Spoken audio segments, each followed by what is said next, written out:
एक आपका main contactor होगा, एक आपका डेल्टा का कॉन्टेक्टर होगा और एक आपका स्टार का कॉन्टेक्टर होगा।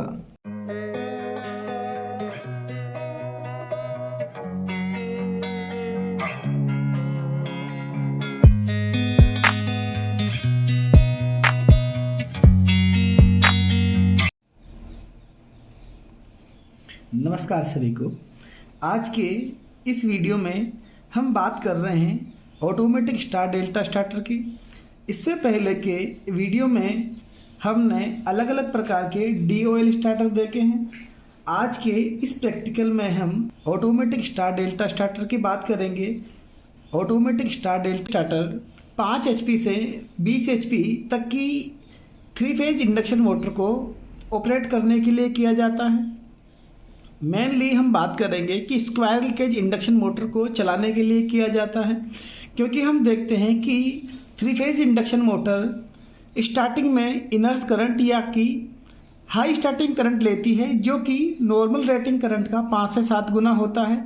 तो स्टार्टिंग करंट में मोटर को सेफ्टी प्रोवाइड करने के लिए हम मोटर को शुरुआत में स्टार में स्टार्ट करते हैं। उसके बाद जब मोटर नॉर्मल रनिंग कंडीशन में आ जाती है तब मोटर को डेल्टा में ऑपरेट कर देते हैं। तो ये सारा का सारा काम आपका यह स्टार्टर करता है। स्टार्टर में आप देख रहे होंगे कि यह आपका ग्रीन वाला ऑन पुश बटन है, यानी कि जैसे ही आप इस ग्रीन पुश बटन को दबाएंगे तो मोटर सबसे पहले स्टार में स्टार्ट होगी। उसके बाद अंदर एक टाइमर होगा जो थोड़ी सी देर बाद स्टार को डेल्टा में कन्वर्ट कर देगा। आप जो रेड बटन देख रहे हैं ये ऑफ पुश बटन है।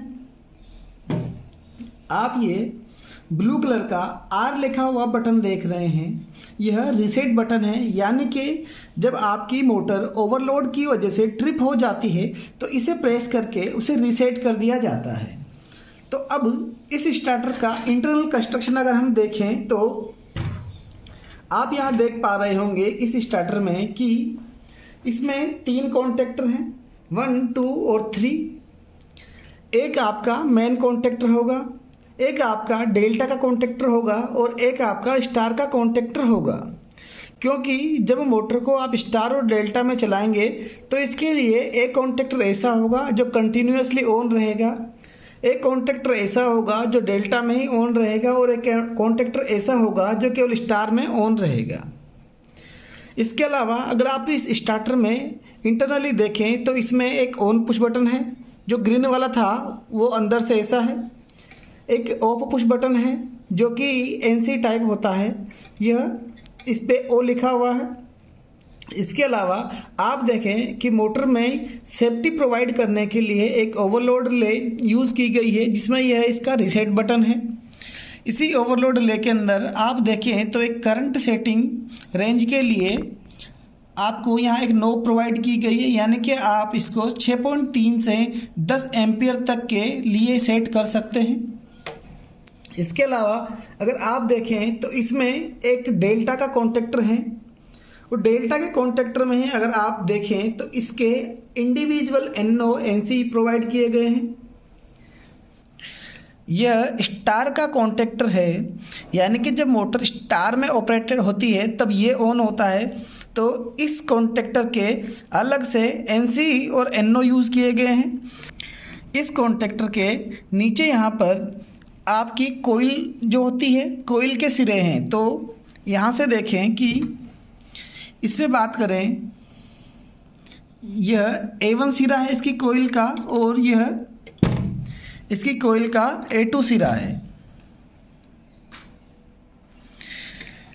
यह कोयल कितने वोल्टेज पे ऑपरेटेड है यह भी जानकारी हमें कोयल के ऊपर से मिल जाती है। अब हम कोयल का वोल्टेज देखें कि कोयल कितने वोल्टेज पे ऑपरेटेड है, तो उसी पर्टिकुलर कॉन्टेक्टर के ऊपर ही उसकी कोयल वोल्टेज लिखा होता है कि उसकी कोयल कितने वोल्टेज की है। तो ये 415 वोल्टेज पर इसकी कोयल वोल्टेज ऑपरेटेड है। तो इस तरह से हमने देखा एक कंपोनेंट हमारा और बच जाता है कि इसमें एक टाइमर होता है। टाइमर पे अगर आप देखें तो यह टाइमर आपका 220 वोल्ट पे भी ऑपरेटेड है और यह टाइमर आपका 440 पे भी ऑपरेटेड है। यानी कि जब हम इसे 415 वोल्ट पे चलाएंगे तो आप A1 पे और नीचे देखें आप A2 पर सप्लाई देंगे।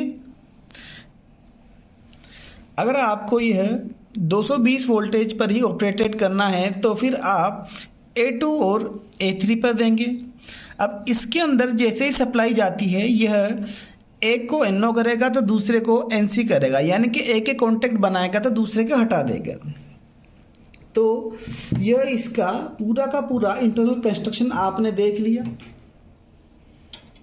यह किस प्रकार काम करता है बता दूं। जैसे ही आप ऑन पुश बटन दबाएंगे, ऑन पुश बटन दबाते सर्वप्रथम आपका स्टार का कॉन्टेक्ट ऑन होगा, साथ ही साथ आपका टाइमर भी ऑन होगा। ये ऑन होने के बाद स्टार के NO की वजह से, यानी कि स्टार करेगा मेन को ऑन, फिर मेन जैसे ही ऑन हो जाएगा, मेन अपनी सप्लाई खुद लेगा यहाँ से इसके NO से। मेन ऑन हो जाने के बाद में टाइमर कुछ देर के बाद में इसको बंद कर देगा और इसको ऑन कर देगा। उसके बाद आपकी मोटर लगातार डेल्टा पे चलती रहेगी।